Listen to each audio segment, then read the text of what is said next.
أعوذ بالله من الشيطان الرجيم بسم الله الرحمن الرحيم يا أيها الذين آمنوا هل أدلكم على تجارة تنجيكم من عذاب أليم تؤمنون بالله ورسوله وتجاهدون في سبيل الله بأموالكم وأنفسكم ذلكم خير لكم إن كنتم تعلمون।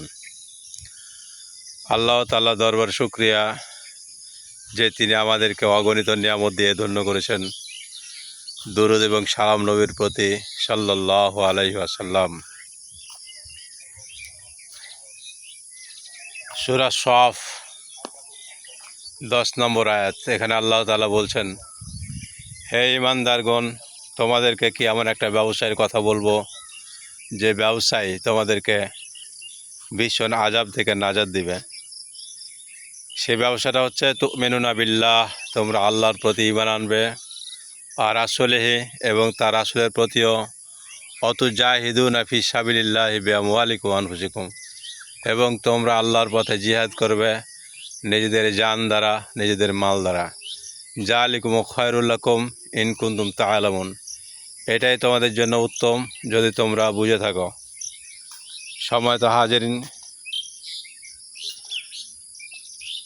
যে যেখানে থেকেই আমার এই কথাগুলি শুনছেন, দেখেন আমরা দুনিয়ার বিভিন্ন বিপদ থেকে বাঁচার জন্য নানা রকমের চেষ্টা সাধনা করি।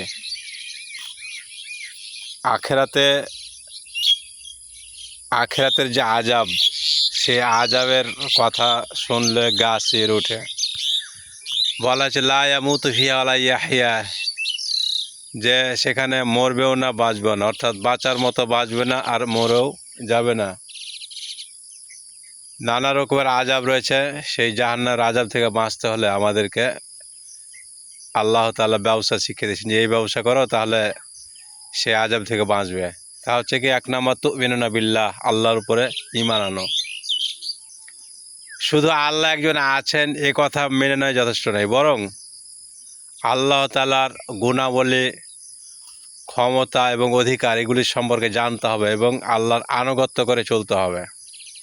ইবলিস শয়তানও আল্লাহকে বিশ্বাস করে, কিন্তু সে আল্লাহর হুকুমের অবাধ্য। তা আমরা যারা মুসলমান ঈমান এনেছি, আল্লাহকে বিশ্বাস করা সত্ত্বেও অনেকেই আল্লাহর হুকুম মেনে চলি না। বিশেষ করে সালাত আদায় করি না। তো আল্লাহর প্রতি ঈমান আনার দাবি হচ্ছে আল্লাহর হুকুম মেনে চলা, আর রাসূলিহি এবং তার রাসূলের প্রতি ঈমান, অর্থাৎ আল্লাহকেও মানতে হবে এবং তার রাসূলকেও মানতে হবে। অতুজাহিদুনা ফি সাবিলিল্লাহি বিআমওয়ালিকুম ওয়া আনফুসিকুম, এবং তোমরা আল্লাহর পথে জিহাদ করে নিজেদের জান দ্বারা, মাল দ্বারা। বিআমওয়ালিকুম, আগে মালের কথা বলা আছে, মাল দ্বারা এবং জান দ্বারা। অন্য আয়াতে আল্লাহ তাআলা বলছেন, ইন্নাল্লাহা আশতারা মিনাল মুমিনিনা আনফুসাহুম ওয়া আমওয়ালাহুম বিআন্না লাহুমুল জান্নাহ। সূরা তাওবা 111 নম্বর আয়াত। এখানে আল্লাহ তাআলা বলছেন যে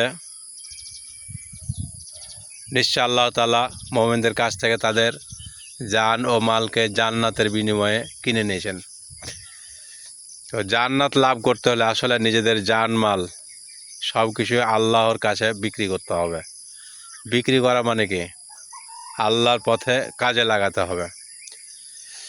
তো কথা খুব একটা বাড়াচ্ছি না, এখানে শেষ করছি। আসুন আমরা আল্লাহর প্রতি ঈমান আনি, রাসূলের প্রতি, এবং আল্লাহর পথে জিহাদ করি।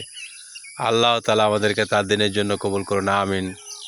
ওয়া মা আলাইনা ইল্লাল বালাগ। আসসালামু আলাইকুম ওয়া রাহমাতুল্লাহি ওয়া বারাকাতুহু।